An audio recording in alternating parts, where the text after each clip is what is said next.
Hello YouTube, I just want to make a quick video answering one of your questions. I received a question on Facebook and the question is, TJ, who defines life for followers of Jesus Christ? The Holy Bible or atheistic scientists?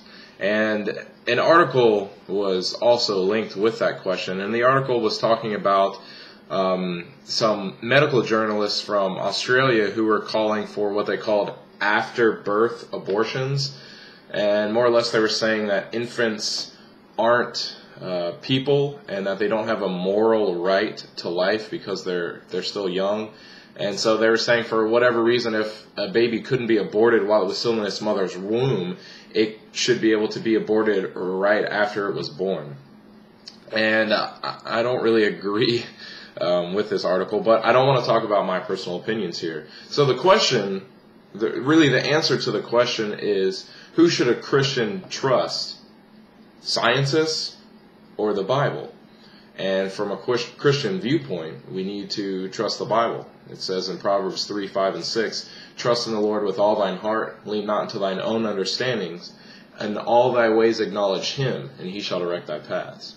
And so that's really the answer to the question. And I just want to say a few quick things about abortion. Now, obviously, you know, as a Christian, the Bible does have some things to say about abortion. But for someone who's not a Christian, we can't really push our beliefs on them. We can't really expect them to accept our viewpoint because we're getting it from the Bible.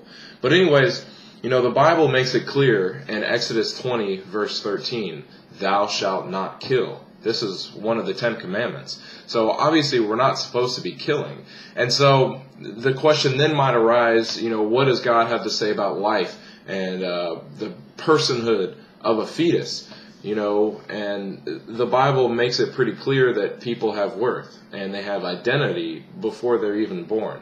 And Jeremiah 1:5, this is God speaking to the prophet Jeremiah. It says, before I formed you in the womb, I knew you. Before you were born, I set you apart. I appointed you as a prophet for the nations. So obviously here, God is saying that he formed Jeremiah in the womb, and he knew him there in the womb. So obviously, before a person is born, in God's eyes, they are still a person, and he loves them. And so, one more verse to kind of back this up in the book of Psalms, Psalms 139, verses 13 and 14, it says, for you created my inmost being. This is David here speaking to God. For you created my inmost being. You knit me together in my mother's womb. I praise you because I'm fearfully and wonderfully made. Your works are wonderful. I know that full well. So once again, we see in David's words that God has knit him together in the womb. So God has a big part in our lives, even when we're in the womb. And then one other question I just want to answer really quick. It comes up a lot, talking about, you know, what about in the case of incest, or what about in the case of rape?